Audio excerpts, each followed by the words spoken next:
Bismillahirrahmanirrahim. Assalamualaikum warahmatullahi wabarakatuh. Alhamdulillah wassalatu wassalamu ala Rasulillah wa ala alihi wa sahbihi wa man tabi'ah. Amma ba'd. Usikum wa iyaya bitaqwallah faqad faza muttaqun. Ayyuhal ikhwa wal akhwat, a'azzani Allah wa iyyakum ajma'in.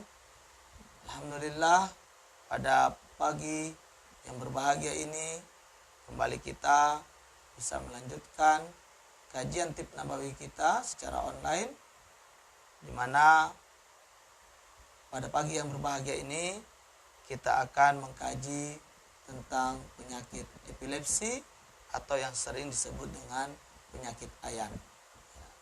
Adakah teman-teman, ikhwanul akhwat semuanya pernah mengalami penyakit epilepsi ini?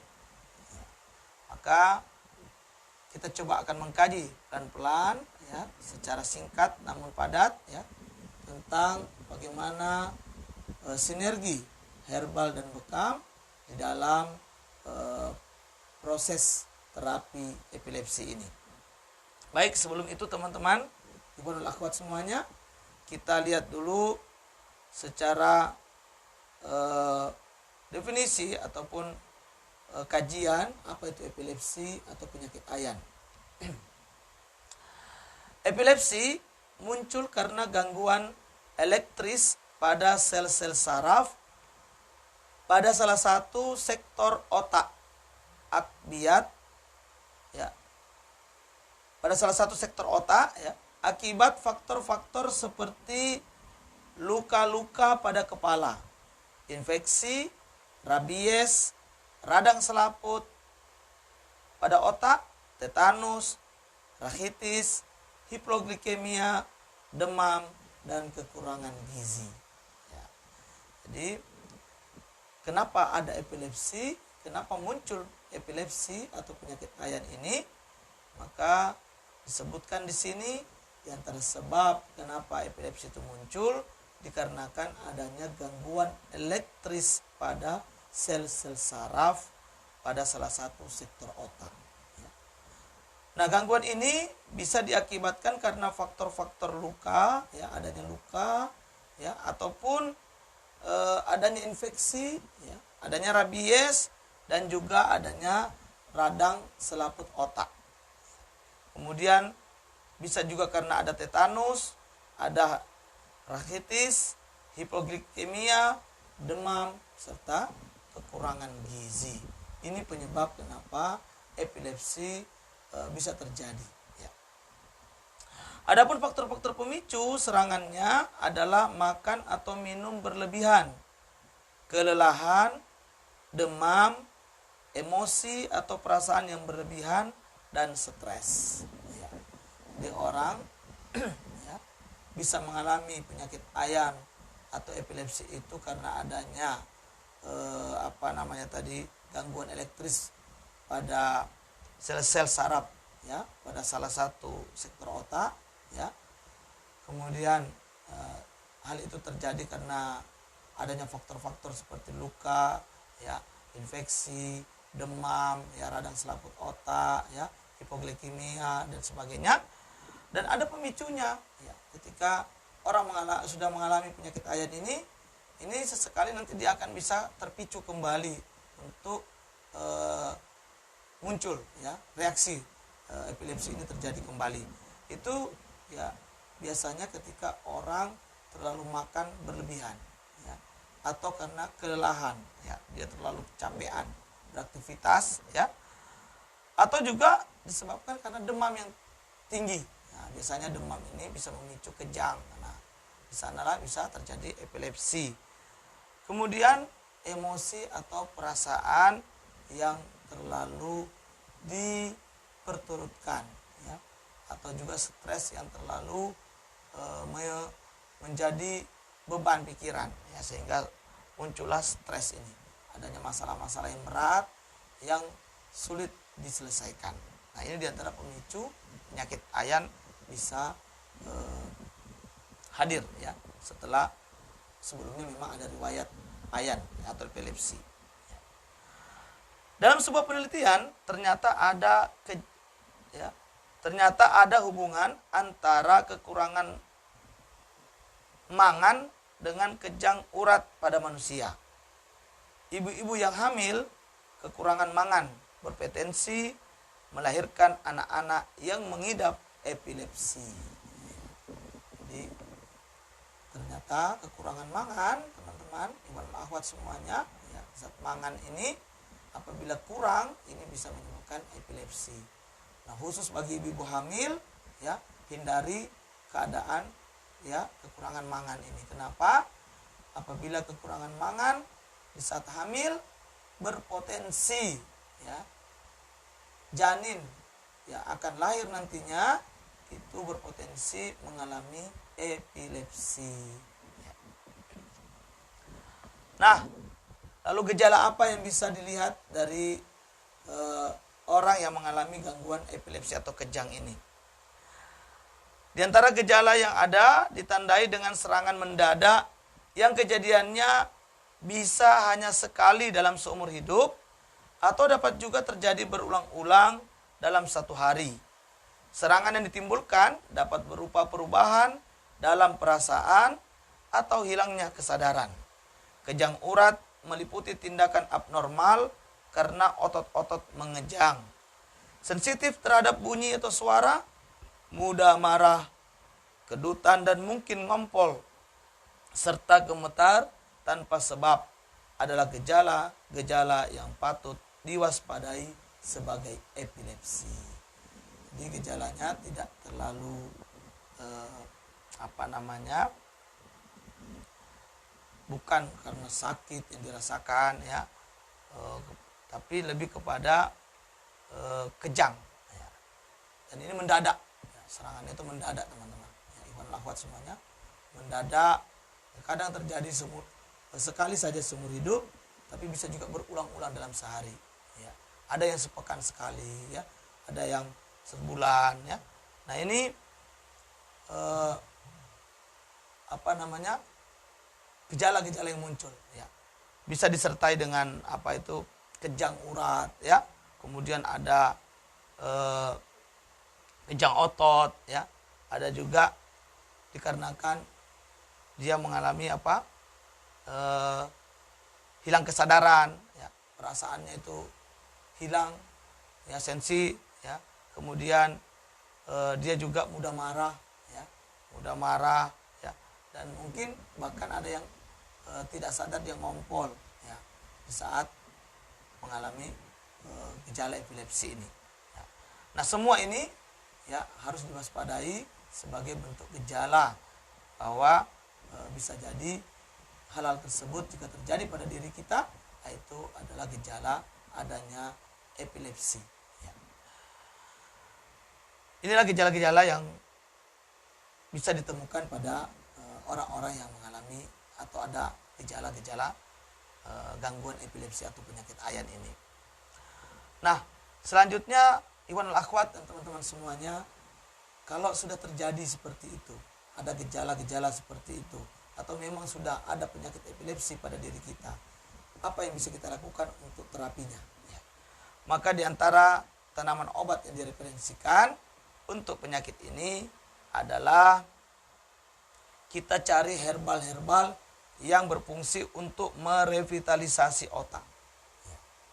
Dia bisa merevitalisasi otak ataupun menstimulan sirkulasi. Nah, ini sangat cocok, yaitu herbalnya adalah pegagan. Kita tahu pegagan ini selain dia menstimulan sirkulasi darah, dia juga berfungsi atau mengandung zat-zat yang bisa menjadi nutrisi bagi otak, ya. Maka siapapun kita yang susah fokus, ya, atau susah untuk berpikir berat, mungkin kekurangan nutrisi pada otak kita, maka pegagan sangat cocok untuk dikonsumsi. Selain dia tadi membantu memperlancar sirkulasi pada darah, ya, di dalam tubuh kita. Yang kedua, kita cari herbal yang bersikap tonikum, ya. Nah, ini nama herbalnya adalah barucina, ya, barucina. Ini bagus untuk dikonsumsi. Selanjutnya, kita juga mencari herbal yang bisa berfungsi sebagai imunostimulan. Ya. Ini bisa diambil pada herbal bernama meniran. Nah, meniran ini bisa bersifat imunostimulan. Ya. Dia bisa memberikan stimulan pada imun tubuh kita. Ya. Nah, 3 herbal ini kiranya bisa dikonsumsi teman-teman semua, ya, ikhwan wal akhwat, jika ada penderita epilepsi. Silakan dicari ketiga herbal ini, yaitu pegagan, baru Cina, dan meniran. Ini akan membantu untuk ya proses terapi pada kasus epilepsi atau penyakit ayan. Lalu apa pantangan bagi penderita penyakit epilepsi? Di antara pantangan yang harus dijaga adalah pertama, hindari kacang-kacangan dan biji-bijian. Karena kacang-kacangan memiliki kandungan karbohidrat yang tinggi dan asupan kandungan karbohidrat yang terlalu berlebihan pada penderita penyakit epilepsi harus diwaspadai. Jadi kacang-kacangan, biji-bijian ini hendaknya sementara dihindari dulu, karena orang yang mengalami gangguan epilepsi ini tidak boleh memberi asupan karbohidrat yang berlebihan, ya, karena bisa membahayakan. Yang kedua, hindari makanan yang mengandung zat glutamin dan asam amino seperti pada kacang-kacangan, biji-bijian, oat, dan gandum. Jika makanan yang mengandung glutamin ini dikonsumsi oleh penderita penyakit epilepsi, maka kemungkinan untuk kambuh akan sangat besar dan sangat mungkin terjadi. Nah, jadi hindari juga makanan-makanan yang mengandung glutamin, karena kalau dia konsumsi ini bisa mempercepat kambuhnya penyakit epilepsi. Ya. Yang ketiga, hindari makan jeroan serta beberapa makanan berikut seperti kuning telur, kaki sapi, dan lemak udang. Ini juga makanan yang perlu dihindari pada penderita epilepsi. Lalu apa sinergi herbal sinergi bekam yang bisa kita lakukan? Apakah epilepsi bisa dibekam, teman-teman dan ikhwan wal akhwat semuanya?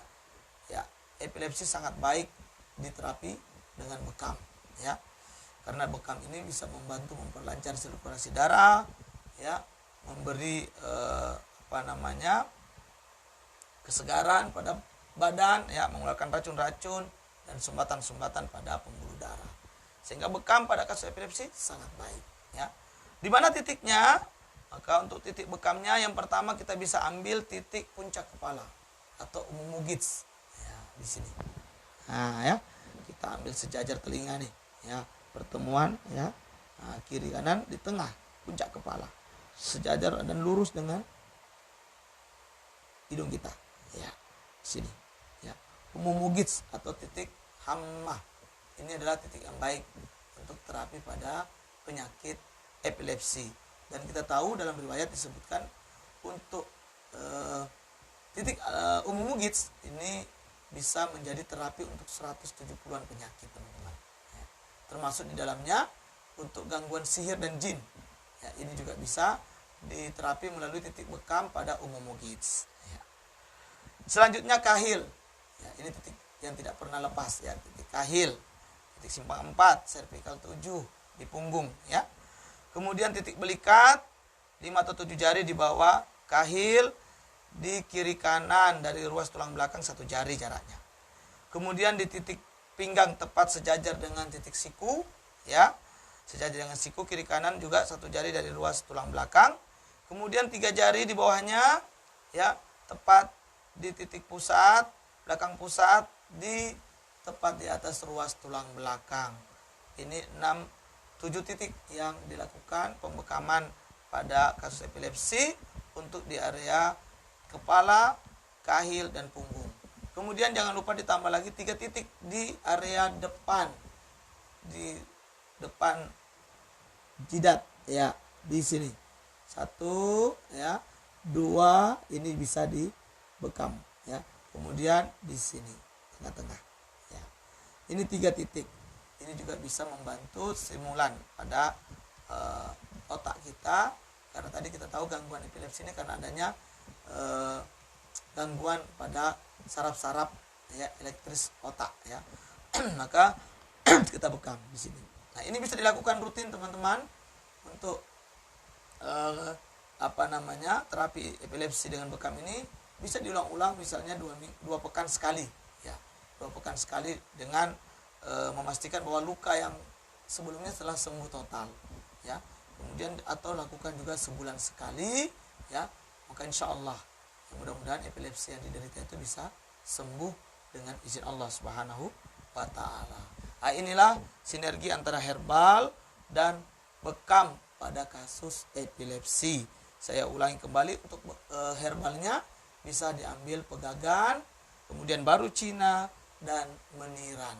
Silakan untuk dikonsumsi bagi para penderita epilepsi. Lalu jangan lupa lakukan pembekaman di kepala, omomogits, kahil, belikat, dan tulang di area pinggang ya.